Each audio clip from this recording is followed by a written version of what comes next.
It is Andriy against Spartacus. Andriy again on the Imperial Nobility, Spartacus on the Lizards. We have Andriy on screen first. Jimmy, Imperial Nobility, Andrew's already mentioned it, perhaps not favourites at the start, but they're still here, they're in the money. Yeah, well, they've got a great package. You know, like this format, you get more money and you get more skills if you're not as good at Blood Bowl race, and Imperial Nobility are looked down upon a little bit by everybody, and so I think they were tier 4 for this. So, you know, they end up with loads of skills, and I quite like it, right? 6 guard, 2 dodge and leader is a lot of skills, and they've got a lot of money, and it's really not a bad roster. The only problem is that it's stuck onto Imperial Nobility.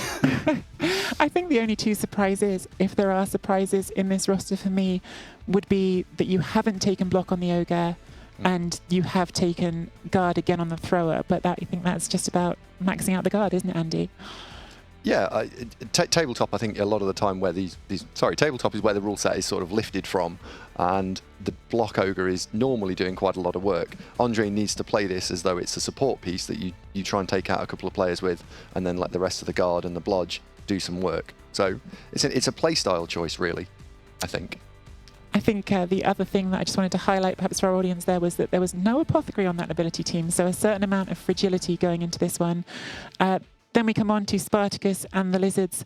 Now, Jim, I know that the conventional Lizard build, the thing that's get talked about a lot recently because of some tabletop tournaments where the rules have been more restrictive as well. Here, there was no restriction preventing Spartacus from just taking block on all of those Saurus, and that's what we often see. But here he is with a team in the quarterfinals, only 3 block. Yeah, it's unbelievable. It's absolutely, I would never consider building them this way. I think the players are fine, right? The Chameleon Skink and only 2 rerolls. I think that's a trade-off that a lot of people would make.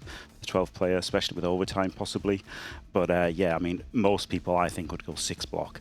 Now, you know, Lizardmen are a great team, and giving up 1 block for a guard I think is you know, acceptable. I wouldn't do it, but I can understand it. 2 is really pushing it, and then to give up a 3rd as well, it's wild. But I mean, Spartacus has played amazingly. He's got them in the right place every game, and they've never looked weak, really. So it'll be interesting if he can keep that up. It's very skill intensive, and it's going to be tough, and dice intensive as well.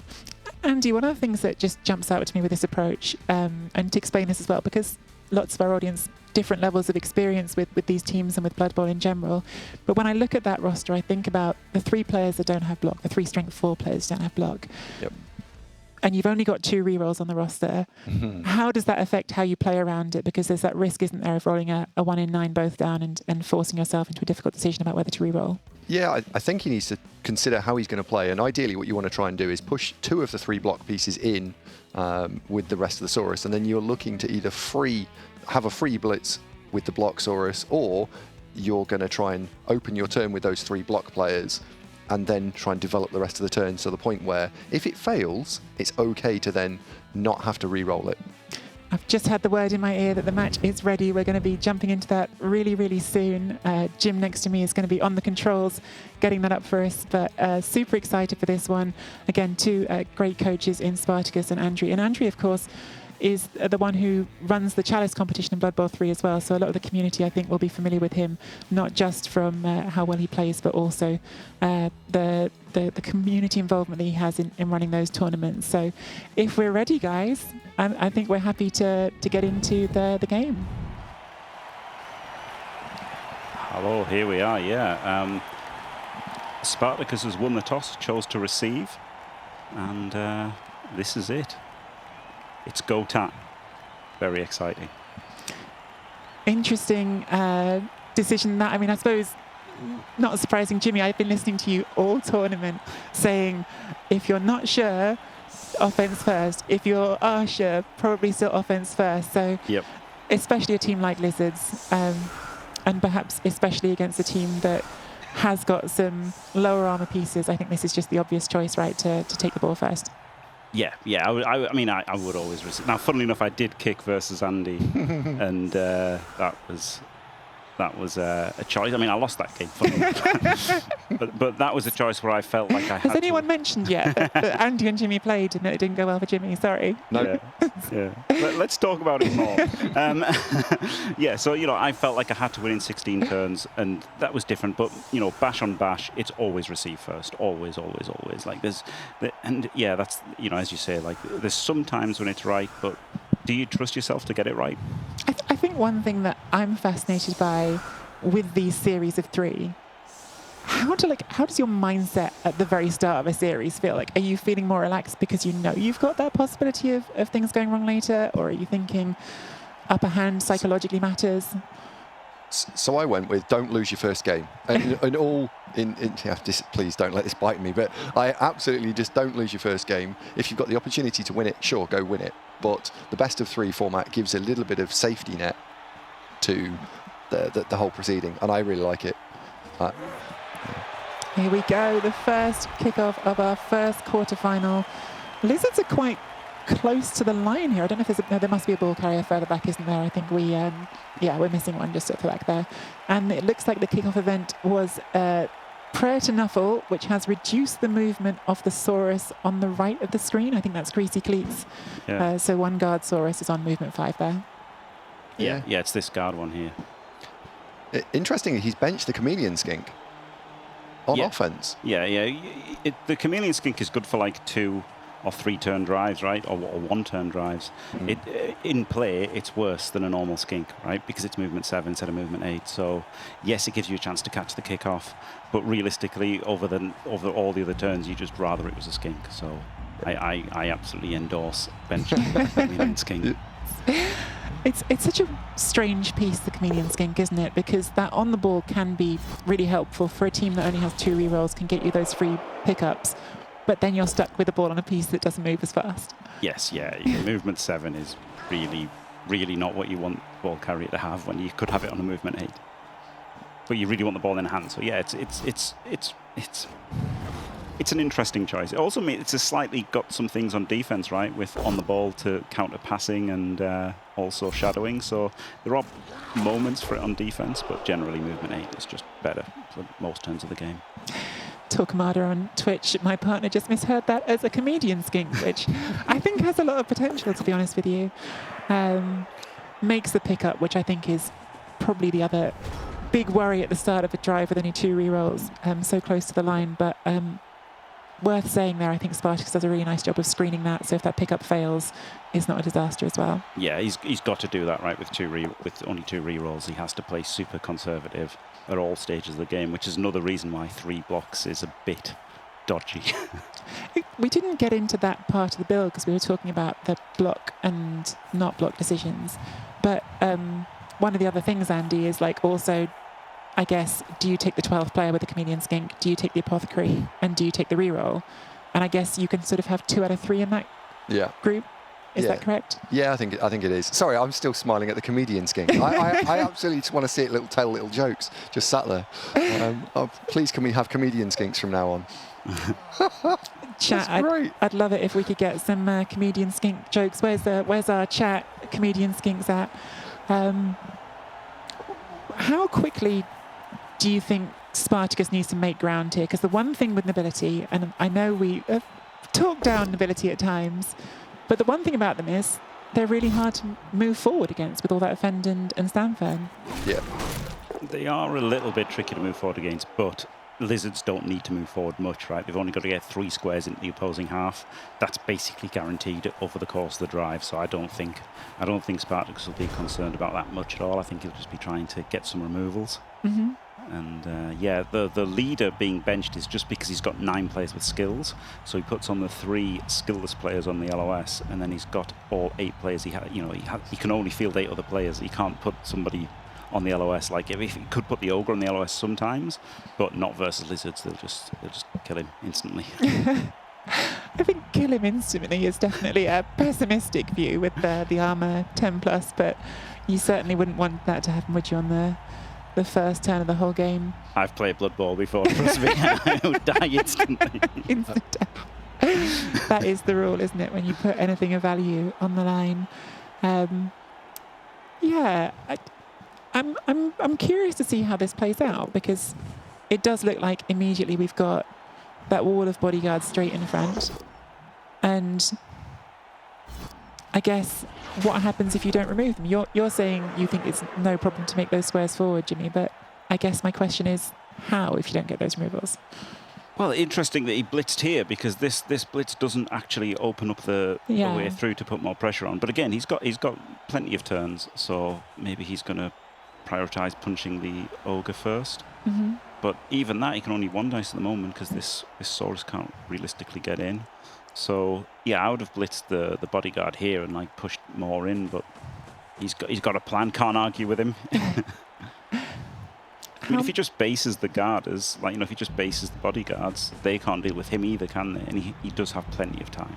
That was kind of what I was wondering. How much basing do you do? And I think because I mostly play elves, I'm very reluctant to base things ever when I don't need to. And clearly, with lizards, you have a different set of tools. Yeah, I'm thinking about this and watching this drive from the nobility perspective and thinking, Jim said that it's fairly trivial to advance. I agree with him. I think that the lizards should be okay. So how are the nobility actually approaching this? Are they going to try and create the L shape that we've got on the field here, or are they going to try and get around the back and start pressuring the skinks and either force a score or try and create conditions for a turnover? How is Andriy strategically trying to approach this?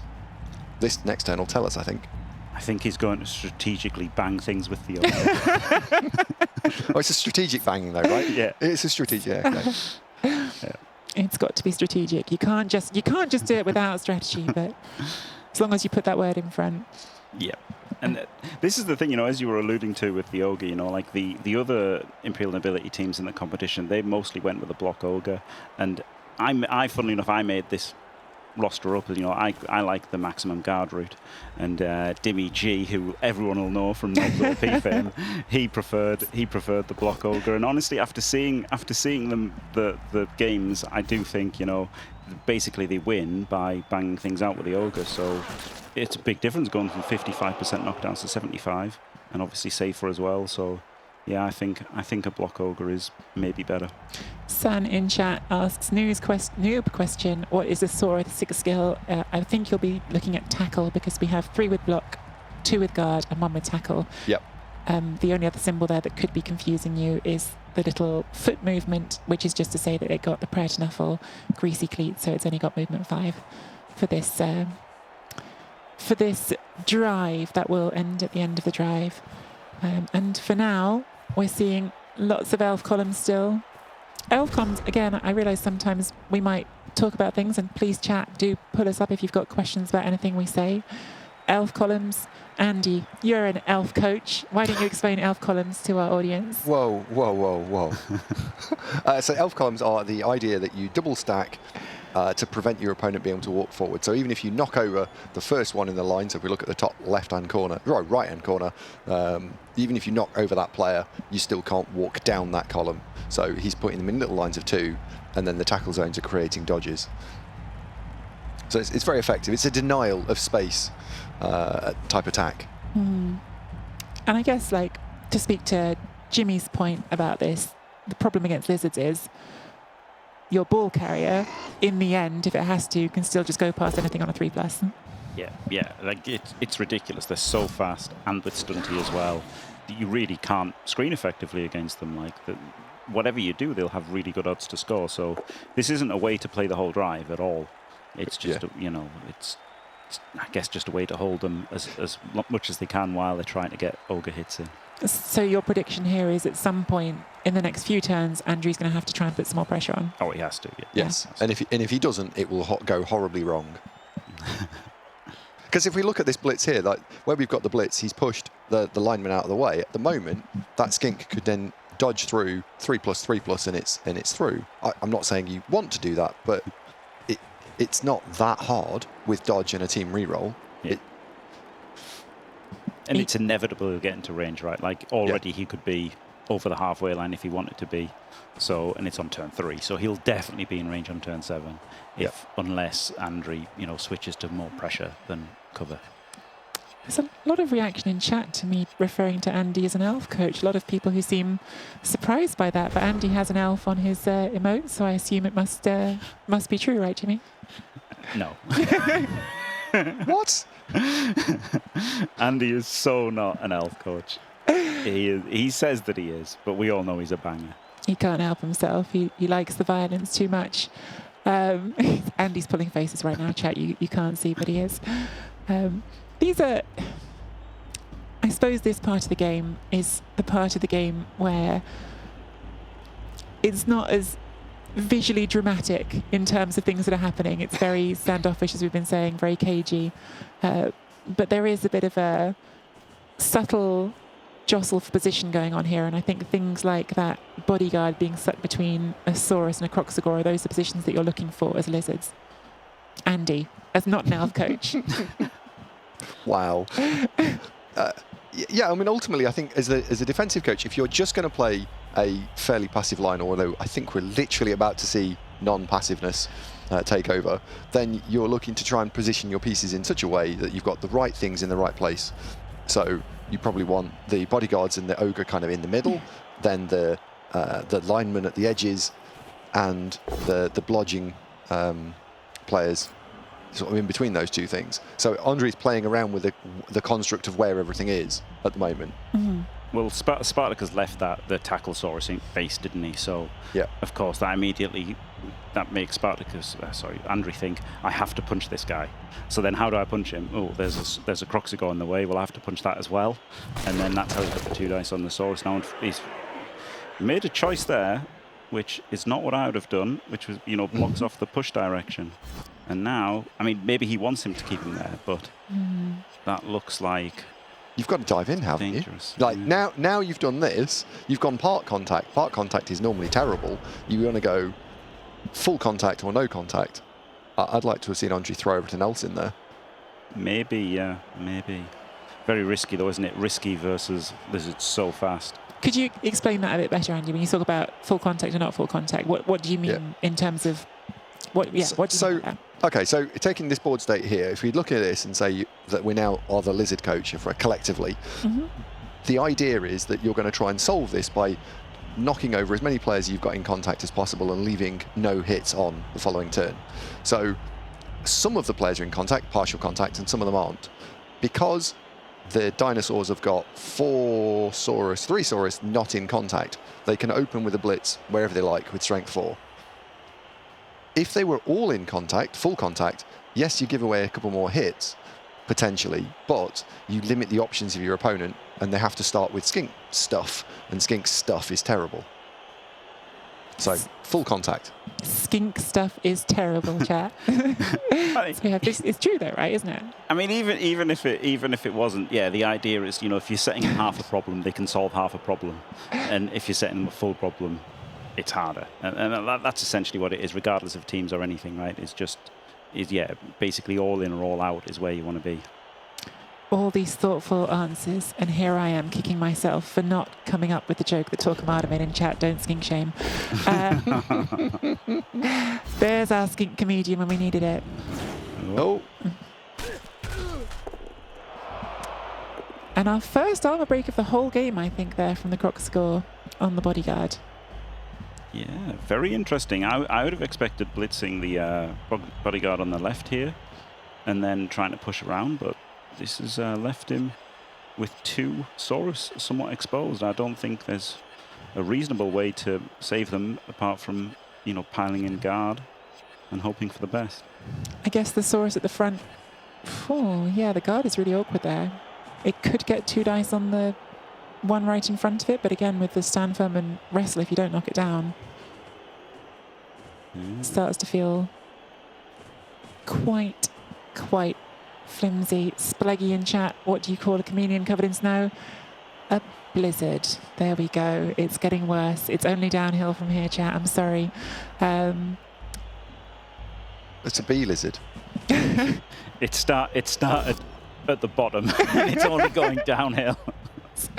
Goes for the uphill on the ogre with the block skill and gets stunned as well for the trouble. Yeah, so maybe Andriy worked out that push was better, because now it's given him a free hit this turn and maybe a chain as well into maybe something more, maybe not. This is a turn where he's having a look, isn't it? It's super interesting. Oh, I thought he was going to open with the bodyguard not the bodyguard, the blitzer, and push it across. But he's gone a different way. He might just be banging with the ogre. Yeah, I think he's gonna. Yeah. Herringsword in chat says these guys are blitzing with the big guys and not failing boneheads. I must learn this technique. I mean, this is one of the things that comes up with big guys, right? They are always a gamble, and every single turn you use them, there's just a 1 in 6 chance that you just give that up. Yeah, we've seen so many bad. Oh, okay, so he didn't go with the 3 dice with Mighty Blow, he went with the 2 dice with block. And it's funny, isn't it, because if he'd taken the block on the ogre, he'd be going for 3 dice with block without hesitation. Yeah, we've seen loads of really bad big guys in this tournament. Loads of them have just boneheaded multiple times. There was, in one of my games, my opponent, he six turns in a row, he rolled a 1 for his troll. Oh my god. And generally, Andriy's ogre's been bad for boneheads, but yeah, pretty good this game. There's been a lot of big guy chat this tournament, I feel like. We're going to get on to Andy against Olivier Dulac and the infamous jump-up tree. But I definitely remember right back in the group stage as well, J-Lev's ogre just taking most of a full game off against Strider's Wood Elves as well. So it can feel pretty rough when you have that situation with a player who ultimately costs a lot of your team value. Yep. Right. Turn 5, and these lizards still haven't gone anywhere, Andy. They haven't, but I do think that they might actually be able to poke through, depending on outcomes. They can probably go through the side where the ogre is now. We got a lineman in the way, and if you can take down the guard next to the ogre, that'll clear a path. So I think you open with sticking the guard Saurus that's next to the ball in front of the ogre. That gives you your 2 dice. If that's a POW or a knockdown, then you can go hunting down the lineman. And I think that's probably what he's going to open with. Or not. Ooh. Or not. No. Yeah. What do I know? It's strange because the ogre is hard to hit because of its strength, clearly. But in some ways, it's the one player that doesn't have fend or stand firm. Yeah, he's the easiest player to move. Yeah, that's fair. Where's the blitz here? It looks like maybe a guard. No, it's a go for it from whoever he chooses here. This is going to be able to... Oh, because of the movement bust. because of the movement bust, yeah. Well, he could have blitzed that lineman, but he's not. With block. Yeah. Oh, he's... Oh, okay. He's ogre committing. Wow. Who needs the comedian skink when we've got this right here in the studio, everyone? Oh, not hitting there at all after all that. I mean, defenseless guard is a pretty good target, to be fair. Yeah. And obviously rushing is real bad. And he gets him down because of the lack of block. So he's overcommitted. Well, let's say he's not overcommitting. He's pressurizing on the left-hand side, and then whether or not the Imperial Nobility can get in front of him.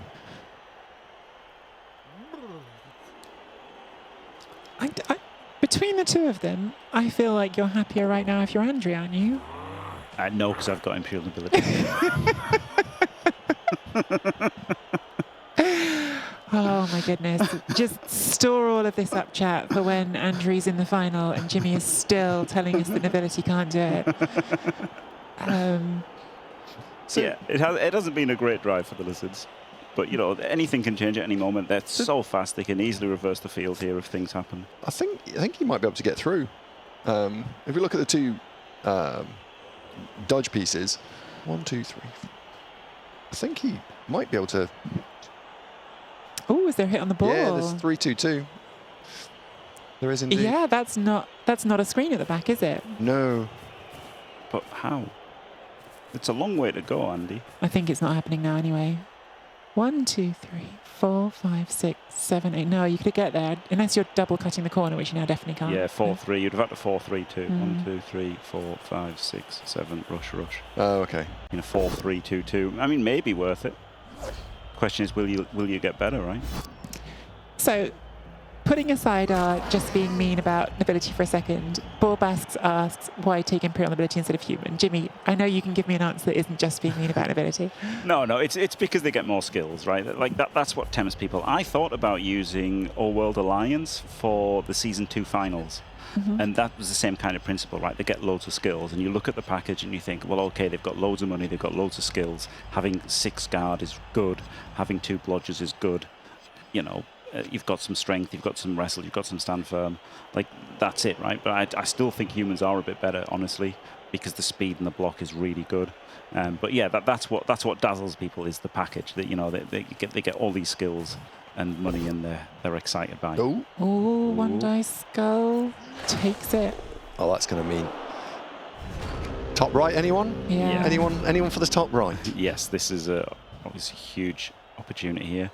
He could go for it. I mean, he doesn't have to go for this, but I think he probably will. Just very quickly before we move on from that point, because I think, again, with these shows, you don't know, people may have less experience of this sort of format of Blood Bowl.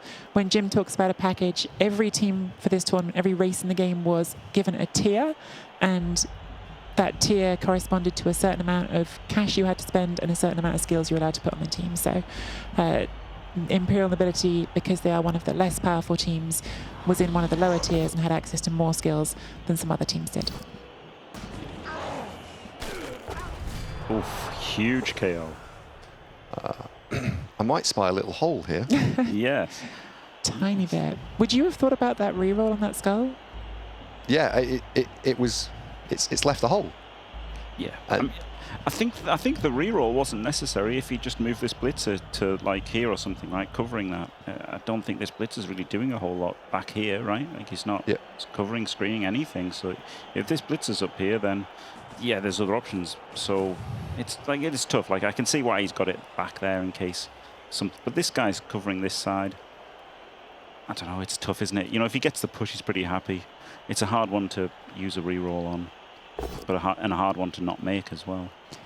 It feels like that blitzer is just that instinctive, I don't want the skinks to do what we call a potato play and just run off and be on their own. Yes, yeah, I think. But I mean, he can still do that from back here and still be covering against the skull. I think he just... Oh, he really left himself open to it, and yet we've got 3 knockdowns here. And yeah, it looks like we are going through. Is it... sorry, just San, is it auto turnover when the clock runs out? Yes, if you run down your entire time bank. So the big clock in the middle is telling you the 2.5 minutes you get every turn. And then both coaches have a time bank of 7.5 minutes, which you can see on the outside by their name. If you run that out, then you will have 0 time on that turn. As soon as that hits 0, your turn ends. You don't even get to choose. If you're in the middle of taking a block, you don't get to choose your dice. He's going to have to make at least 1 3+ from the skink here. Yes. Yeah, which is why I thought he might not go for it. You know, like I didn't think he had to go for it, but I thought he probably would. It's another huge removal here. Yep. 2 guard is gone.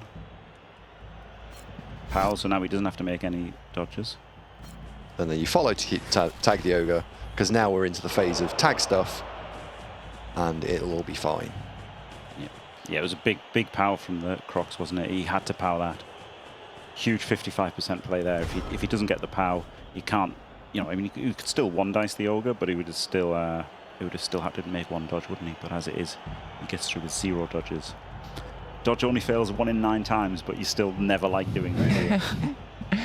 Especially at this point of a drive. It's one thing if you fail a dodge on turn 2 and maybe you've got time to recover, but at this point it can unravel things. I just keep thinking back to that 1 dice now for Andriy, and with 2 rerolls, did you have to do it? Because this is suddenly very, very bad. Well, I think if you don't do it, the same thing happens just without that Saurus. So I still think he had to do it, but he also had to cover, right? I think he had to cover for it. I think that was the thing. I think if you put the blodger here or here, that just makes everything safe. Yep. How do you feel about the dodge into 2 tackle zones here? You've got dodge, go for a 2 dice, down from the bottom. Could. 5+ hits more than half the time. They do work, don't they, Jim? With a 5+ hits. They do, yeah. Yep. With a reroll, I should stress when I say 5+ hits more than half the time, my maths is not that bad. The reroll makes it better than 50-50. Yep, because the question is, are you going to get better than that to stop it, right? A 55% dodge in and then the 2 dice with block on dodge with a reroll you can throw in. That might be the best he's going to get to stop the score. So yeah, maybe he should have done that. I think it is normal to not do that. But yeah, honestly, looking at this, I don't see him getting the job done without a bunch of dice. He's recovered it about as well as you probably could have done, being 2 people down. Yep, but he is 2 people down. Andriy, Spartakus is in range with, already he's in range with only 2 turns left, so this is looking really nice. Jimmy, I think this is going to split opinion a tiny bit, but there are a lot of people in chat asking if we can put the nobility skill rings on. Is that possible just for the nobility? Yeah. Because I think they're a bit harder to tell apart, not so much with the lizards, but I think quite a few people have raised that, so let's give them... Just makes it a little bit clearer on some of them. As someone said, if they've got dodge, they're blitzers, and mostly the guard is bodyguards, but there is, of course, the guard thrower in there as well, which makes it a little bit harder to tell. Yep. I think this whole turn is going to depend on what happens with the 2 sets of players. One, he's blitzing here, so that gives him 1 player back. And then the other is the line of 3 Sauruses. Can he free some of them? Or will stand firm and pushes be prevalent? Equally, he doesn't really need to go very far, does he? No, this is the thing. He is technically in range right now with 2 rushes, but he should be able to get well in range now. I guess the ball's going to come all the way over here. Yep. Or maybe he's back. I was wondering if it's safer back because the 2 blitzers are actually the ones that are best at getting to you. Yeah, I mean, and they have got the range. He can dodge 1 skink at the end, but he can't rely on that, so he can only rely on this one. That doesn't really tell us anything about where the ball's going, that last skink. I'm quite confused by that skink, to be honest. You would have thought here, wouldn't you, if he was going to put the ball there? Yep. Interesting. Well, he's confused the studio. Because everything else here carries a 1 in 9 risk of failure. Well, or a 1 in 81 because he has the reroll for the block. True, yeah. He's going to get another player free. Almost certainly, which he does, which is going to go here. So it just really doesn't make a lot of sense, this skink, I guess. I guess because he couldn't get much further, right? He was back here, 1, 2, 3, 4, 5, 6, 7, 8. He could have only been 1 further forward. Oh, he makes the dodge anyway. Has he not seen the front? Oh, I don't think he's seen the front. Oh, there's nothing to cover that. Yeah, he didn't see the front. There's nothing to cover that, I think. Saurus dodge. Didn't you see that as well? Hang on, you 2 didn't see the 5+ Saurus dodge? Easy as you like. Yeah. Well, listen, a second ago we were asking, should they do the 5+ to try and sack the ball? There's the 5+ to protect the ball. Yeah. I mean, this one was stopping the ogre blitz, right? But the problem is that this guy also could have done, or could have gone here to try and mess with this guy. Something that's we're very protected now against the ogre dodge or block. Block him free. Do you know, I'd like to see the humans now. Sorry, the humans. Dimmy's going crazy somewhere. The red ones. I'd like to see the red ones. And I'd like to see them try and bang something out and foul it. That's what I'd like to see. This team, Andy, I know you haven't been playing volleyball very long. It's called Imperial Nobility. Right. Yeah. The red ones. The red ones. Okay. And they're not very good, right? From what I've heard so far. Correct. That's why they're in Tier 4. They're not a great Blood Bowl team to start with, but Lizards only have +6 skills and have less money. So, oh my God, he does the dodge. There we go. See, that's exactly what I did. That wasn't a dodge. That was just powed. Blocked it free first. Oh, he blocked it free. Did 1v. Yep. So, that was possible, right? So that's why that skink covered the back. That stopped him getting the ball destroyed by an ogre. But this dodge was unbelievable. And also, talking about Spartacus, again, he's got the tackler on the dodge, right? He's incredible. The problem is this just isn't that hard to block off unless you now can tag all these Saurus. Yes, yeah. I mean, it's it was a hero play, but he probably had to throw in a 6+ dodge there to make it impactful. There's a lot of people in chat already looking at this and saying, "Surf the ogre." No. No. Even Andy wouldn't. I mean, that, Well, I don't think I would. Hang on. Let me check. no. No, I haven't. No, there's no way on earth you would, Andy. No. No. What? He's saying no, but his face isn't. He would if it was on ladder, but it's not. I mean, I would if it was on ladder. This is worth 400 euros, this game. Well, this and Literally. this and one like it. Mm-hmm. So 2 uphill from the skink, not holding the ball, pushes the ogre next to the sideline, follows, and then 1D off the off. Okay, so he has tagged the Saurus. Nice. Yeah, they're the moves he had to do. Got them done. Oh my god, he's got the scoring threat. Let's go. No. Yes. Like it. I love Yeah. that. Absolutely love it. So Really it's good, isn't it? With few players, all the Saurus are tagged. 10% to be able to have the chance at scoring. Yeah. I think that's things like that. The scoring threat is like right up there as the things that I put in that little box of differences you see between good coaches and really good coaches. Is giving yourself a chance, not specifically just this situation, but giving yourself some chance that if you get the lucky outcome, you can turn it into maximum of everything. Because sometimes it happens. Maybe it's a tiny percentage, but sometimes it happens. Sometimes, yeah. But it's better to give yourself the chance of it sometimes. Sometimes. Sometimes. As it happened, this skink couldn't do anything relevant, so there was no point basing it, but there'd be times when like basing that skink would have been better, right? So Okay, yeah. you shouldn't always go for it. Looks like we are going to dodge here anyway, so 11% to fail for... Or will he uphill with a skink? Is the uphill with a skink better without block with a reroll? No. Nah. 3+. No. Okay, just checking. Okay, he makes the dodge. Easy screenshot. You guys have played in plenty of big games, and you rolled in your bloodbowl careers heaps of 3+ dodges. Explain how different that feels, though, when it's a 3+ dodge in the middle of a drive, or if it's that 3+ dodge to score on this stage. Yeah, it's worse. The amount of stress is unbelievable, you know, like my playoff games versus Andy especially, you know, like it was unbelievable. The amount of pressure and stuff is crazy. And, you know, these guys aren't like pro sportsmen, are they? They're just normal people playing a fun game. And so this will be, I mean, these are the highest stakes games anyone's ever played for, aren't they? Mm. Right now.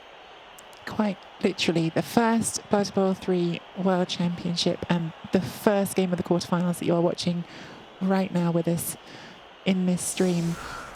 And I well, I was about to say I don't imagine we'll see a one-turn try here, but why wouldn't you see a one-turn try here? I'd do it. Yeah. Movement 7, it's possible. It's technically possible, but it's really, really, really low odds, and you probably got better odds from just 3-dicing a Saurus and fouling it. You know, that's the sad reality of the situation. It's so unlikely to get this, but I mean, he's got 2 rerolls with the leader. He does have movement 7. It is kind of possible. What he probably should have done was set up one of the blitzers so that he gave himself a quick snap chance. It becomes a lot more realistic with quick snap. So I feel like he should have found a setup that allowed him to a quick snap profit. Yep. Stiletto puts stab on a retainer lineman, which does not likely have any impact on the game at all because... What? He's had to cut the corner for the later fill, probably. Well, we've got the first push, but we have used our... Oh. I thought Andriy had used a reroll. No, it's he's dodge blitzer. Oh, of course. But I still thought he was down to... He's got 1. a leader thrower. The leader thrower was benched. Thank you. This is why we have the pros here with me. This next one has to be a push. Humans should have taken the halfling. Yeah, that is something that humans get. They get movement 8 and they get a halfling, but unfortunately not Imperial Nobility.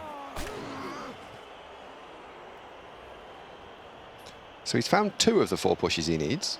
And he's in fact, he's kind of got them now, hasn't he? Yes, yeah, he has. Yeah. He's going to need to dodge the other thrower. He's got to push this guy anyway, so like he's fine as he is. He doesn't need to dodge anything. No, he's going to... No, he doesn't need to dodge it. He's got to push the other guy forward anyway, right? Well, To get the last square, he's got to push the... Okay, he can do this, yeah. So he still doesn't need to dodge it. That was better. this is well done. Errata. Very good. Very good. Very well done. Hasn't used a reroll so far. Go for it. 1, 2, 3, 4, 5, 6. No, this is all fine. Mhm. Maybe he's getting the ball, mate. The throw's the problem. Yeah, getting the ball. He's got to rush to get the ball, but then he can push him out here. So this is a really good chance, actually. Arguably the worst thrower in the whole game. Arguably. Yes. The Imperial Nobility thrower.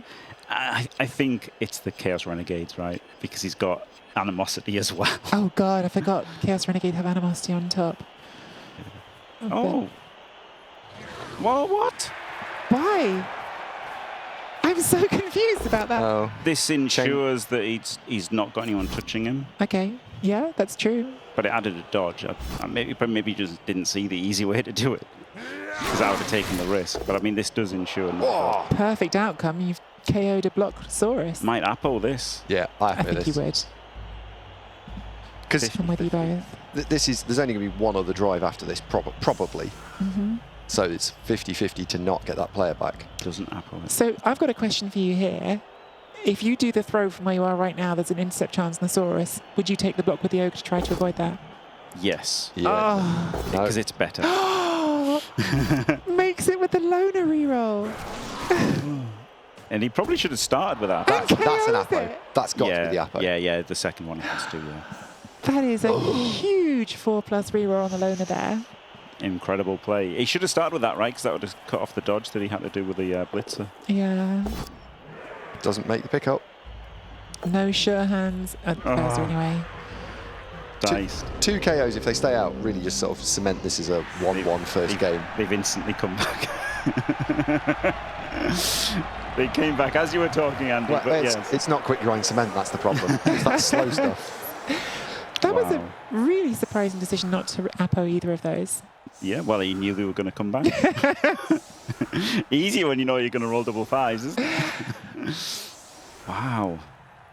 Great effort by Andriy on the one-turn try. I have to say, I did not expect it to get as far as it did. I'm a little bit heartbroken we didn't get to see the bits to try the dodges. The dodges would have been a 5+, 4+, 3+, so pretty hard. But That's the killer, yeah. There's so many rolls you've got to make. That's why it's so hard. Even with agility 2+, there's just so many rolls, so many pushes you've got to roll. And then, obviously getting the ball, getting it to them, and then the dodges on top. It was really, really hard with the Edge 3+. I still maintain it was, probably wasn't worth going for because you saw what happened when he hit things. When he knocked them over, he made 2 KOs. What if he'd knocked over a third Saurus and cased it, So, but, it was great. It was a great effort and nearly got it. And now, more or less, there's 0 chance you play for anything other than the draw here, right? Yeah. If you're Andriy, yeah. Yeah. Oh, yes. If you're red You're Spartakus, you're probably playing for the win. If you're the red ones. Yeah. They're also pink, Andy. I don't know what's wrong with you, but they're clearly pink. Are they? Yeah. Oh.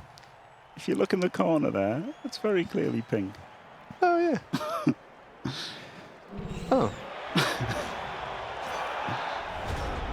Let's talk about brilliant coaching instead. Yeah. Oh, Andriy. Now he's got 4 rerolls. Yeah. Now that he's got the offensive drive, he can field the thrower, bench the lineman, and have all of his rerolls. So yeah, I mean, if he can get this done and make it 1-1, he should be happy. Olivier Dulac in chat. That is Andy's opponent. That will be the next game after this one. We'll see the first game of Andy's series against Olivier Dulac coming up. Hello, Olivier. Hope you're feeling ready for this one. Andy he's got his game face on right now, but he's apparently struggling to tell Nobility team apart. Who Olivier is? Oh, no. Mate, you're not playing a Nobility. It's Necro, right? Wolves and whites and stuff. Yeah.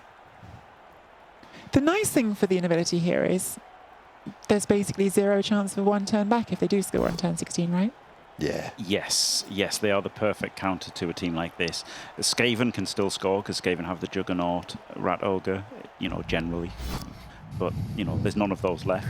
And like, even, people like Strider with, sidestep War Dancer, or Olivier with a Frenzy War Dancer and sidestep catches. It doesn't matter if you can't, move, stand firm. So, yeah, really, really nice against the one turn.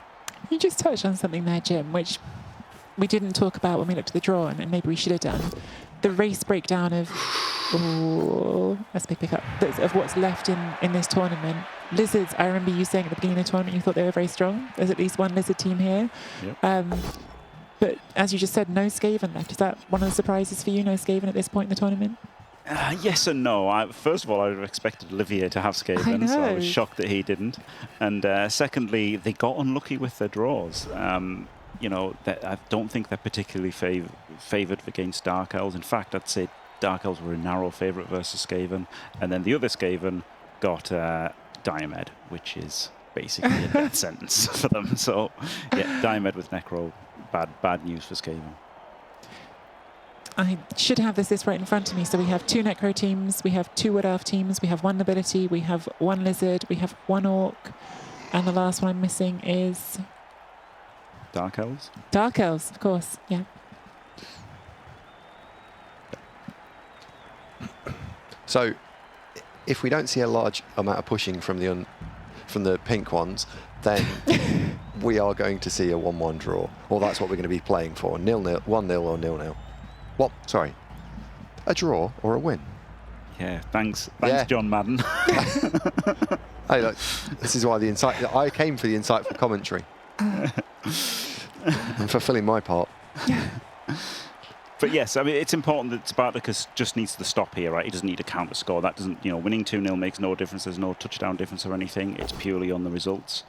So he just has to stop. And that does change the thinking, right? Whereas Andriy was going to try to get the counter score if he could on defense. Now, that's not something that Spartacus needs to consider whatsoever. He just has to get the stop by any means necessary. Yeah. Which fits in with your thing in general about better to go offense first, because you then can make that consideration on defense if you've got the score. I don't need to try to counter score, I just need to make a stop. Exactly, yep. In nearly every situation, receiving's better. Yes, there are exceptions, but and ultimately we don't know what they are, right? We just don't know. So it's how much do you trust yourself to make the correct decision, and I think people probably trust themselves more than they should do. First rule of Blood Bowl, don't trust yourself. Certainly don't trust the dice. We've all learned those lessons at some point.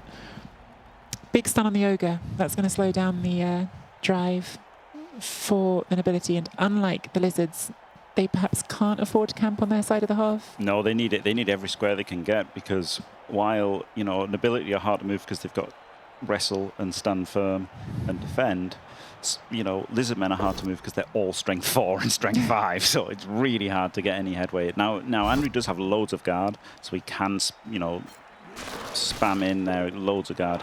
He can get the hits in, but he might get hit back as well, and it's going to be real tough. It's going to be a wall. I thought he was going to try and blitz the guard Saurus and then block over the block Saurus and then effectively just have to suck it up about the Crocs, but he's choosing to go after the Crocs here, I think. He might do all 3. It's spicy, but possible. It does leave a hit back, doesn't it? But it is a blockless hit back that he leaves. Here's a question that I feel like one of you will be able to tell me off the top of your head. What is the odds on a knockdown on an AV10 plus player, because that is what the Saurus are, of breaking armor? 1 in 6. There you go. So about 1 in 6 times with every one of these. So I think that's sometimes worth saying, because even though it's not likely, when people think about Saurus and Orcs, sometimes they act as if they should never break armor. But actually, every 6 blocks you take, you're expecting, actually, I'm going to get an armor break, and that makes a big difference. Well, every 6 knockdowns. Knockdowns, sorry, yes. So more like big difference. More like every 12 blocks, if they've got block. But of course, these don't, so you can try and target the non-block players for a higher knockdown percentage if you have blocked people to hit with, which they've only got 2 block players to hit with, and one's got the ball. So it's pretty difficult. And obviously, you've got Mighty Blow, it makes a big difference. I think that's what makes Nobility so frustrating. I think they personally think they can be a lot of fun to play, but they are frustrating because Oof. huge power, yeah. Because that wrestler's great on defense, because it means your opponents can't move forward well, but going the other way is a lot harder. Yeah, it's really rough. They really struggle with the knockdowns. Shut up, J5. There's always one, and it's always J5. Yeah. Interesting. I mean, good amount of knockdowns, but, you know, he is going to get hit back a little bit here. And yeah, there is the fight over the ogre. I'd like to see an L-shaped defence from the Lizards now, where they come down and try and apply pressure to the furthest left lineman, stick something kind of not quite round the back, but you know, poke it in a little bit and see what you can get done. Yes, Andy. What? Can we? No, the Saurus needs to go around and pressurise. Yeah, pressurise sounds better. Okay, we'll use pressurise. I just don't know what to say to that. Andy's poke it in strategy. And this is tricky, right? Because now the weakness of his build is showing, right? He's got the guard and the tackle both wanting to block. They're both blockless. It's a nightmare for him. And then he's got the blitz. And, you know, Andy's right. He does want to blitz that lineman. But then if he blitzes the lineman, then he's going to make 2 blockless blocks. He doesn't want to make any blockless blocks. So he would really like to blitz one of those wrestlers with the blocker, but you know, he just can't. I don't think you can not blitz. I think you have to blitz this guy, and then that means you have to stand these guys up first. Yep. And you have to blitz this guy, and then maybe he's thinking if he's going to eat these 1-in-9s if he rolls them, but he's not. Wow. Very interesting. This is if you had 6 block, you make that line of play. Yeah. The different. Nice blitzing with the block, right? He feels like he has to blitz with the block. Yeah. So, I mean, even though he's dealing with it, it is causing him problems, though he definitely should have stopped the Croxigot first. Yeah. That was an interesting line of play. Yeah, it's showing the weaknesses of his build without actually, you know, putting them on full display. It's affecting how he plays. He has to play around his build, which he does very well, but he still has to. That's a great question following up on what you've just been saying from Sam. You've just talked about the limitations of the build and where he's playing around it. Has the guard been relevant so far in this game on those Lizards? I don't think so. I don't think the tackle wasn't it? After he made the dodge, he put the tackle on the dodge. The guard, maybe it did help a bit, you know, because there is a lot of guard on the nobility team. Oh my God, huge bonehead there. Because, you know, Andriy does need to progress forward here at some point. Like, he has to get forward. He really wanted that ogre stood up. I guess the guard's a bit more subtle. I guess it's easier to talk about when the block is required than when the guard unlocks something. Because, you know, you would position differently if you didn't have the guard. That's the thing. El Duderino in chat. Hey, El Duderino. Hello, folks. Been listening to you for a bit. You seem to be talking a lot about the game. When do you get on to old TV shows and chocolate bar chat? We've had some chocolate bar chat. Thank you very much, El Duderino. You missed the start. We introduced Jimmy Fantastic by his famous chocolate bar association, which you then told me off. You've never had a Jimmy Fantastic bar. I haven't, no. It's in Croatia. I don't know if this is counting as product placement or whether we should be talking about it. True, I hadn't thought about that. I'm sorry. But yes, it's nothing to do with me. I'm completely unaffiliated from it. Let me just clarify. But if we did have a Croatian viewer that was to send you a chocolate bar, that would be awesome, right? Yeah, I would love it, yeah. Put that out there. We've been here. The thing is, we all got in very late last night. There was various issues with travel for all of us getting here. So perhaps we just haven't had enough time, but we have been here for half a day now. And actually, Andy Davo hasn't committed a single food crime yet. So we'll keep you posted as the weekend goes on. He did. I left these two alone for a moment in the green room as we were getting ready. I left them alone for a moment and came back. And our lovely makeup artist, Morgan, who did a brilliant job getting us all ready for the show, was calling Andy a nerd. And I don't know what he did to deserve that, but I'm fairly sure he did deserve it. Yeah, I still haven't got to the bottom of exactly how that happened. Well, Andy, like most Blood Bowl players, when left alone with a nice lady, immediately turned the conversation to Games Workshop, Space Marines, Warhammer, and then followed it up with mathematics and science. Well, listen, we are all here for the Games Workshop Blood Bowl, but Andy, It's I not can also quite what believe happened. that. I mean, ballpark, sure. It's not quite what happened. It's pretty accurate. Oh, here we go. Big foul. He's used the leader reroll, so it's just a random player at this point. Doesn't get the AV break. There's no chain on because of stand firm. Yeah. Yeah, you've always looked for the chains, don't you? But yeah, it's very difficult with the stand firm here. I mean, there is a possible chain on. Is there? Yep, this is a fen play here, so that a skink could come around, but it'd have to be 2 dodges. Ugh. Which isn't what you want, is it? But I mean, if you want to do it, you could. 3+3+ for 2D on the ball. If you think of it that way. Yeah. Yeah, 3+. Well, Spartakus says no. Not now. But it was on. Yeah, 3-3 for 2D on the ball. Actually, framed in that manner. Talk that through a bit slower for people who didn't pick it up as quick as you did. Okay, so it's a 3+. But where is And it then it's going, 3+. Andy? I know you 1, 2, can't. 3, 4, 5, 6, 7, 8. And because it's got a stunty, it doesn't care about all these tackle zones. It would fill this square, and then you would have a little square of 4 players. This block character would punch this one. Now the problem would be this guard, so you'd have to get rid of the guard first. He'd punch him. That would chain push the prone Saurus, as he would be, to here, and then he would stand up and blitz this guy. And then you'd power him to here, and then you would take one of the other skinks and maybe even pick it up. So there was a play there. Thank you, Jimmy, for actually taking that question seriously. You're welcome. Unlike that nerd down the end of the line. Shouldn't lean too hard into that. Lots of us in the Blood Bowl community are quite okay with the nerd framing, aren't we? Yes. Yeah. It's a lot of hot chocolate chat going on, which now I'm anxious about product placement because of what Jimmy said, but there's a chat of Dinky Deckers and Charleston shoes and all sorts of good stuff going on down there. Yeah, lovely block blitz there. See, like, this is the thing. He's always mitigating the lack of block as much as possible, which is very nice.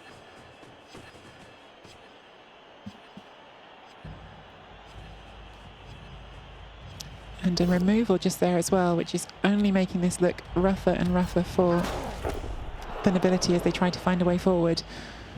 Huge 3D here from the Crocs.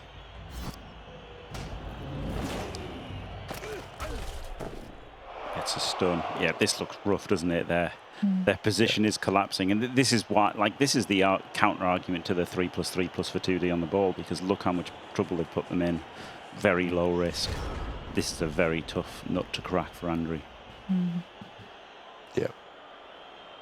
Yeah, because even if you just say you're going to camp in the left corner here, you're just making the problem worse for yourself next turn. This is bad.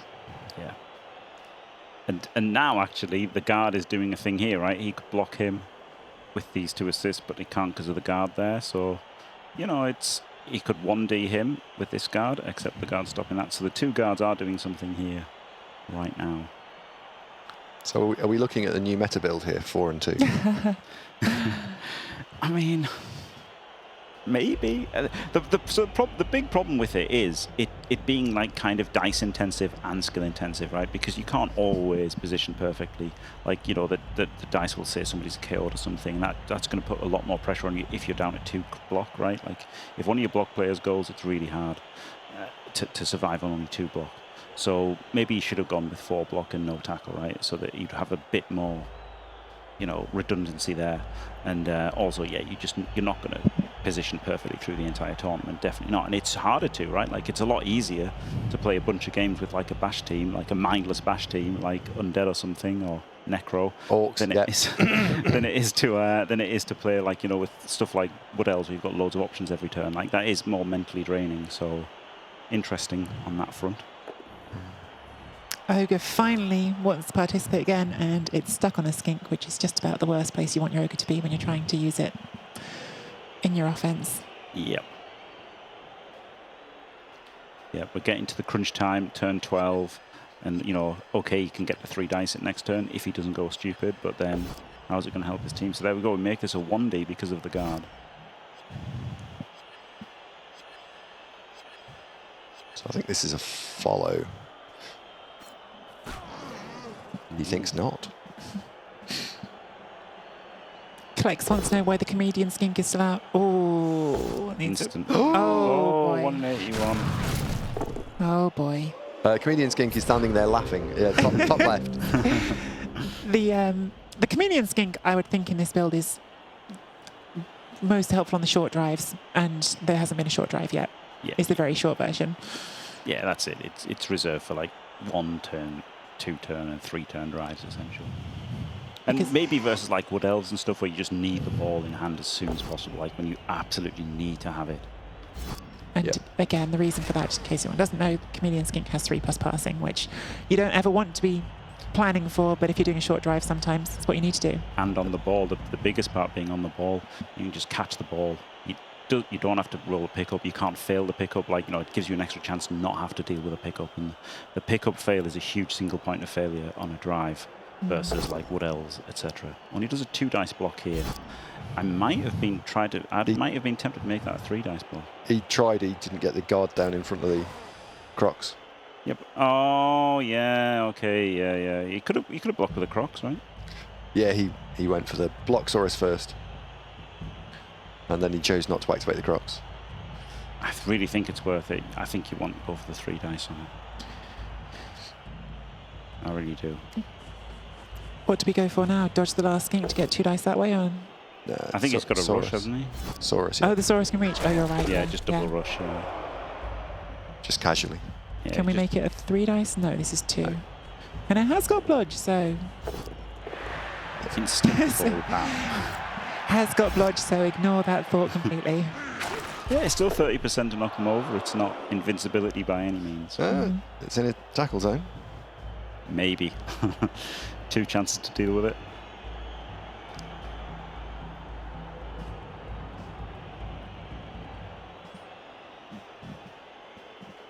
So I think we're going to say goodbye to Andy now. Andy has got to go and prepare himself for his game coming up next against Olivier Dulac. That game will follow shortly after this one. So Andy is slinking out. He's not slinking.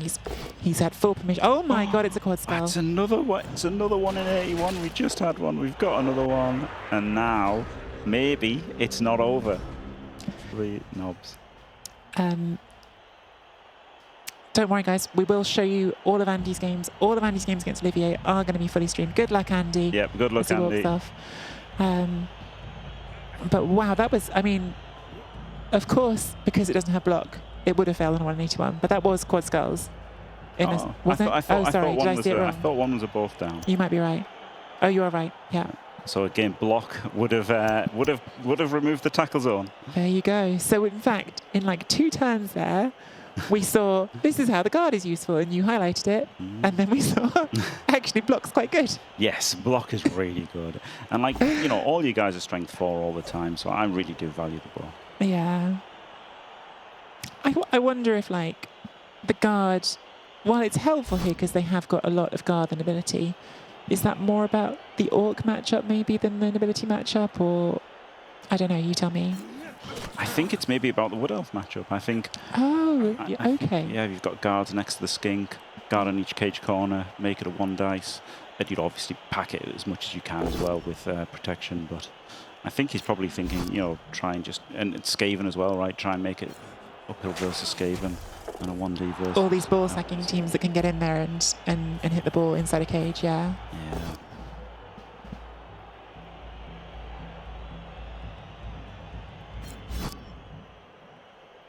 That is really interesting because that is, finally a removal that will stick for the nobility. Yep, but they're still in not just a pickle, but a nightmare. Oh, thanks, Cornite. Always said you were my favourite viewer.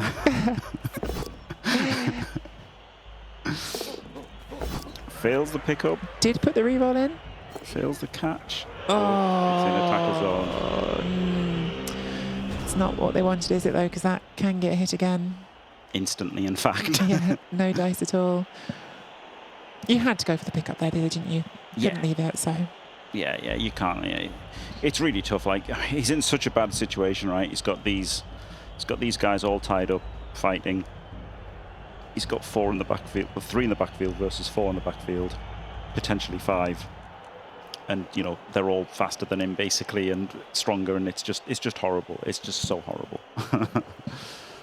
1 in 81 incoming, says Firian. We are on the edge now for both of them. Just 1 reroll apiece. So anyone in 1 in 9 even is going to feel really, really bad, because spending that last reroll, never comfortable. Do you do anything before doing that blitz to try to clear the ball? I don't think he can, because I mean, he could stand up this skink, but he'd rather dodge it away, right? So he doesn't really want to stand up the skink. There's only 2 blocks with block. He'd rather free this guy if he could, which he can, right? Can he? 4, 5, 6, 3, 4, 5. So he could try and free this guy up later, but no, he's gone straight for the power. Gets the power, and blitzing from this direction because he's got stand firm, and then that, you know, assists this hit. Mark Loud, this was asked a little earlier, but no, the scoreline does not matter at all. The only thing that matters is win, draw, loss. That's the only thing that matters. Yep. Will he re-roll this? Actually? Last re-roll. Probably has to, right? He can completely outpace them. Fails it. We're not done here, chat. We're not done. Oh. Unbelievable. Wow. I mean, he would have been. I think that's correct to re-roll that, because he just gets completely away and free. Yeah, I think so. 3+ to win the game, basically. Yeah. And he did stand up this skink first. Fair enough. It does mean that the ogre can be freed, potentially. But this is still pretty rough for the nobility. Like, well, hang on. It's a 1 dice with wrestle on the skink at the bottom if you blitz it, and then a 2 dice clear the other skink. And then a dodge out with dodge. Yep. It's not the worst. I mean, I don't know where you're going after that, but it's not the worst. No. He did not choose the bolt down on the skink, so he hasn't freed his ogre. Captain Oates thinks easier this turn than last turn for the nobility, which might be true. Yeah. I mean, last turn was horrific. Last turn was bad, yeah, it's true. It's a low bar. You can free up the leader here, which is nice. Yeah, that is nice, actually. That's going to force another dodge if you want to go forwards. He does what you suggested. Yep, the dodge.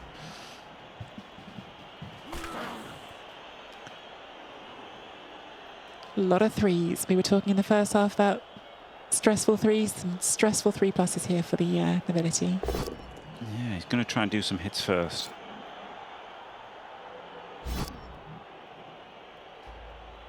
I'm getting the sense from chat that the nobility might be the people's team here. Might be the team that, by virtue of being the less popular team, are the one that people are rooting for. Yeah, that makes sense. Oh, he doesn't go for this hit first. And there you go, 3+. Whoever worried about 3+ being difficult to make? Super easy. Barely an inconvenience. And this suddenly, Blood Bowl is so wacky like this sometimes. From game over, this suddenly looks kind of good. Yeah. I mean, good stretching it, but yeah, he's got out of the woods, hasn't he? He's got out of the woods. There's no free Saurus to immediately hit the ball. This throwers cover the backside for the skinks. So yeah, it looks okay. It's still tenuous. Hear me out though, Jimmy. Score next turn. Blitz on the next one. Lizards have no rerolls. Win the game. No. No, there's absolutely no chance of him going for that. But well, he might have to score next turn. I'm not certain he's going to be able to keep this safe. True. But then, you know, the only blitz free is from the blockless guy, right? And he really doesn't want to blitz with a blockless guy. He's made that quite clear how much he loathes hitting without block. And even more so now with no rerolls. Yeah. But if he blitzes with a block player, then, you know, it's versus stand firm. And it's with wrestle, so that's not great either. So he might have to blitz with this Garda. Shamba likes trying to blitz the Croxigor free on the bottom, and then you can bring that around and put tail on the ball. Maybe. You'd also have to knock this guy over to get it round, right? 3, 4, 5, 6, and you still have to rush. To be in the ideal spot. And you've got to roll the 2+ on the bonehead. Yes, and you've got to move, and you've got to knock down the bodyguard. So it's a lot of like pals and stuff, which is pretty difficult. There's a lot's got to work right there. Yeah, it's double rush. I thought you could move him. You can't move this guy at all. So it'd be a double rush, and you've got to power this guy directly. So it's pretty difficult. The thing is, you've got to get the power either way, haven't you? Because it's stand firm on the other one too. Well, you could blitz this one with the guard, right? The guard could blitz. Oh, yeah. Well, we're going with the free the Crocs play. Yeah. And this is like 50% of the work, right? But if you get it, it's really good. Doesn't make the blockless block. That tail really hasn't been relevant in the whole game so far, has it? It's just been stuck in the brawl the whole time. Yeah, I mean, strength 5 is very relevant, right? Yeah. You're more concerned about that in these kind of games, is just getting your strength in and getting your mighty blow hits in. Hasn't hit a lot with it. He's been a bit timid with the Crocs. Good turn ordering here. Getting the skink back. Taking the safe blocks before trying to... Oh! He failed. So he just went for the 1. So he moved that skink, and then he was going to just have it there for the dodge away. I did prefer putting it right in front, even though it was more difficult. Did you? You know, it's fair enough. Because this skink could have dodged, right? So he'd have had a player directly in front, which is much better, right? He's not even screaming at the moment. He can just score without double rush. You know, you don't want to give the Lizardmen a 2-turn chance. So I wouldn't have minded cutting the corner there and then going for the double rush. I do think it was a lot better, the double rush, than a single rush. With that fail, does he have to score here? That's what I'm trying to work out. Because at the moment, that Topsaurus is still pretty easy to free up, isn't it? So yeah, that is a problem. He might not have to score. He might not have to. You can blitz a skink, right, and move up. He can get this guy through and get the Olga through a little bit, but I think he probably will score.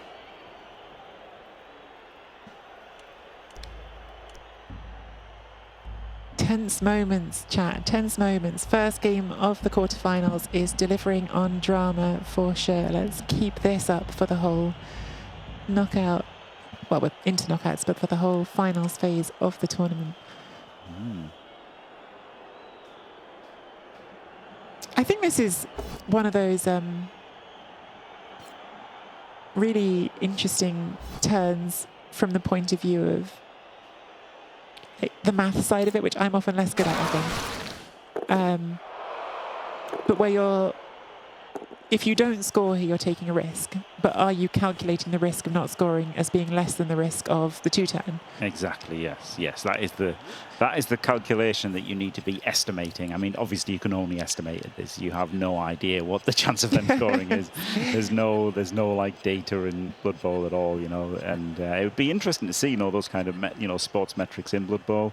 But I don't think there's anything like that is even close to existing. So you just have to use your brain and hope that it's something. Well, listen, I can't actually see the number right now, but I think we've got a pretty large audience in right now. So chat, get on it, get us some data, get us the metrics. We'll bring them into this coverage here. So just knock that together for us. No more of this chocolate chat. Crack on with something important. Yeah. Okay, so San, I've got to apologise to San. San is like an absolute legend. Football, he right? really is. Absolute legend. And he's tracked loads of NAF stats from tabletop and stuff. Oh, wow. Another card. But still, it's not the same as like the metrics, right? For like knowing the chance of winning if you receive versus not receiving, the chance of 2 turns and all that kind of stuff, like the sports metrics kind of data we don't have. No, doesn't base the skink. I think he should have based the skink there. Oh, I strongly think he should have based the skink. of all the 2-turn attempts by Lizards on Bloodbowl 3, some of them have been successful. Thank you, Dede. Detailed answer for us. I mean, this is such a bad square, right? If he bases the skink, first of all, the skink has to dodge, and like he has to make 2 dodges to go anywhere. But also, it traps the Croxigore, right? At the moment, he can blitz the Croxigore free or just dodge, and the Croxigore can base the ball. But if he based the skink, then he would have dealt with that guy as well. So yeah, I think that is honestly a mistake that he didn't base the skink. Will it make any difference? Probably not. He's done a good job apart from that, right? He's got the ogre up here with that knockdown and stuff. Well, you forget one other key thing, Jimmy, which is that, as we've seen in this game, 5+ dodge is easy. True. Just dodge the Saurus. 5 True, plus, yeah. 5+. Yeah, then you could get 2 dice on the ball. It's generally not a bad first action, right? Just double rush. Get this guy, get this guy in for another assist, and then blitz it. Mm-hmm. I mean, that's the only way you're going to stop the score, pretty much. So, like, you've got to think about what's the only thing you can do. Mm-hmm. He is going for the tail on the ball, Mm-hmm. which again, he could have shut this down, essentially. Well, not shut it down, but he would have made it a 5+. Could have added an extra 5+ to this. And the skink didn't need to dodge at all. That would have had a double dodge. So, yeah, it does look pretty huge, but it might not matter. So it's 3 2+s to get this on the ball. Bonehead and then 2. Oh, that Crocs is not playing, not interested. Dear me. Wow. This is now not a hard solve, is it? You can blitz this free without even adding an assist in. Yeah. I think I would have made taken a little bit more time to see if there was a way I possibly could have freed somebody up to make it a 3-dice blitz, but it didn't look like it was possible at all. So there we go, 1-1. There is a chance for 1 turn.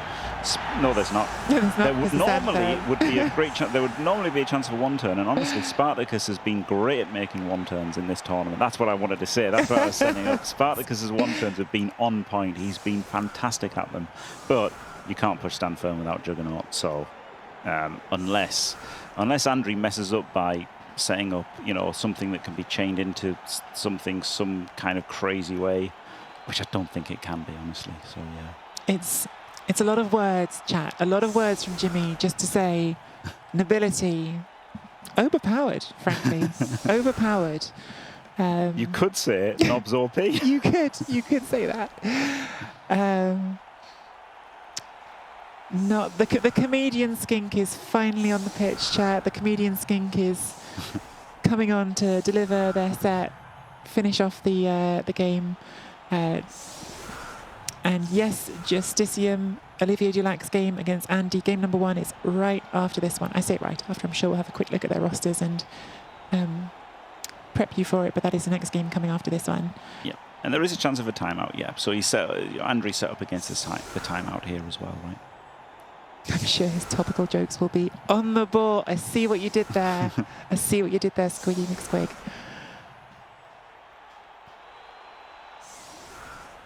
But this is great for the series, isn't it? If it starts with a draw, it means that next game immediately has all the jeopardy on it. Got to win, or at least not lose, or you're out for both players. I feel like there's an insane 1-turn chance if you get a quick snap, but you'd have to set up like a lunatic, and it would be a crazy amount of dice with no rerolls. Talk me through it. How are you seeing it? I feel like if you have a skink like somewhere, and then you would blitz this guy to here, and then you could block into people, into your guy, into down there, and then punch him again. I love so I feel like it could be possible, but it's so ludicrous that it's probably not.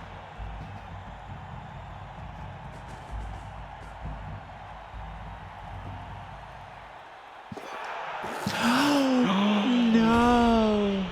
Unbelievable. Well, I say no. It's a no for Andriy. It's a moment of huge opportunity now for Spartacus. We spoke too soon. We didn't talk about the one thing that could definitely make it possible, which is a timeout, which adds a turn to the game.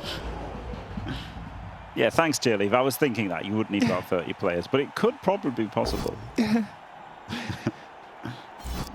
Gets the knockdown here, so huge. He gets the knockdown on the block and on the blitz. Oh, wow. So I think you get 2 skinks into range, and then you do the handoff, right? Mm-hmm. You can hand off to this one. directly. Are we happy with Andriy's setup? I say we're happy with it. It's not for us to be happy or unhappy with it, but you know what I mean. I think it had to be like this because you have to think, okay, you can't one turn because the 3 stand firm. So then you're playing against a blitz, playing against a timeout. Normally, I'd want aggressive chevrons against a timeout, but if you do that, then you open yourself up to the quick snap. The quick snap one turn. Yeah. So I feel like this was correct 2 squares back. And it's not chevrons. It's not a horrible shape against a 2-turn, is it? It's No. you've got much worse shapes you could be in than that. It's about the best you can get, I think, versus a 1-turn is chevrons. He's got against a 2-turn.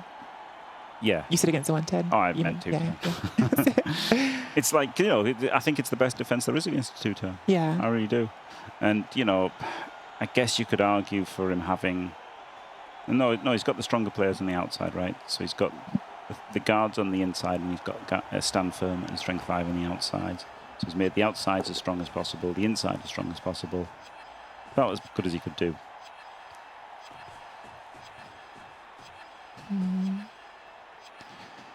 Scoring threats in. Scorus in range. Yeah. I mean, he has to get a skink, at least one skink in. Yeah. I think you'd want more than one, wouldn't you? The problem is you really want to hand off to this one, right? This is the one that you want to hand off to. Do you? Because that's 7 away. Are you looking for the handoff this turn or next turn? I would want to hand off this turn. But then the problem is that makes this a double dodge from that guy, which you really don't do a double dodge. So maybe you have to block the LOS, but then you don't want to make blockless blocks with only having 1 in range. So what you could do is move this skink into range, make your blockless blocks on the LOS, and then hand off the other one, but then you've got to do a rush. Fails the pickup, and now he's only got 1 in range. So I see what he was doing, right? I really do understand completely that he wanted to get the handoff to this right now, get it into range. But I think the right play probably was to get that into range. And hand off to the one on the left? Yeah, and then make these blockless blocks, which kind of have to work. The problem is they have to work to free this up, and it adds a 2+. We're talking about the lack of block again. Yeah. We're talking about the lack of block again. Yeah, it's definitely bearing out. It's interesting that we have seen turns where it's mattered the other way, but it's definitely, we're seeing a lot why block is good. Yes.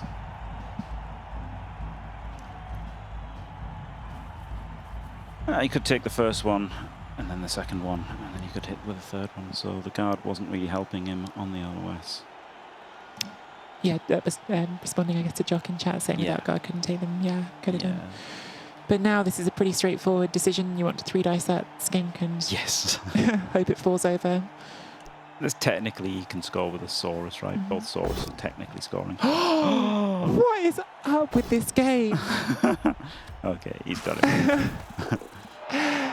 Triple skulls just for the drama. It can make it in the end zone though still, so he's going to block that off completely with this extra play.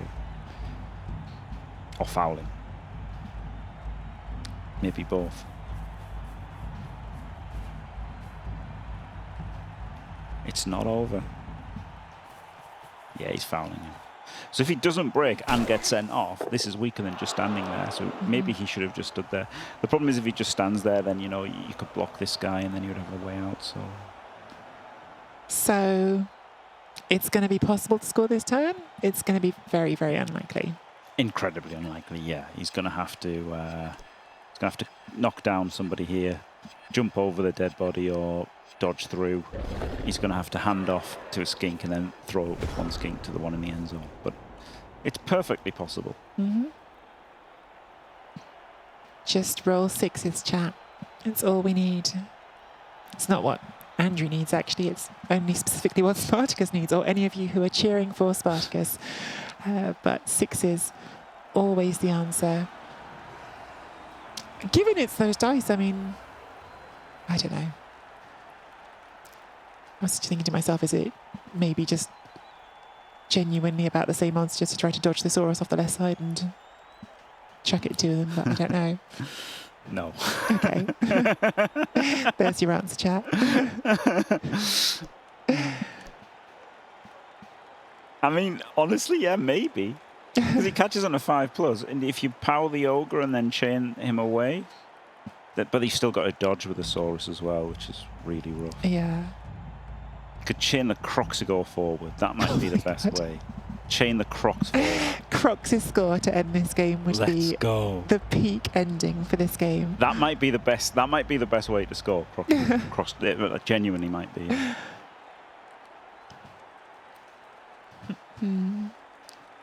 Yeah, I think Crocs. Crocs' score. We're on board, chat. Crocs' score is what's happening. Because what would you need to do? You need to free up the Saurus with. Well, we're not doing any of it. Scratch that. You could have put in 2 skinks and then blitzed him with another skink. It was quite reasonable. And one more time, by the way, that was a Saurus that didn't have block, unfortunately, rolling a 1 in 9. So Jim Stradamus over here has been proved right a little bit with the block in this game and what it meant for the Lizards. It's a draw for round 1. I mean, we said at the start of the game, what are they both going to be playing for? And the answer from you and Andy was, you go into that first game with a mindset of, a draw's okay. Yeah, you can't afford to lose the first game. If you lose the first game, it's so much harder than the second game, having to win, the other guy being able to draw. Really brutal. You really need to not lose the first game. They both, objective complete on that front. Yeah.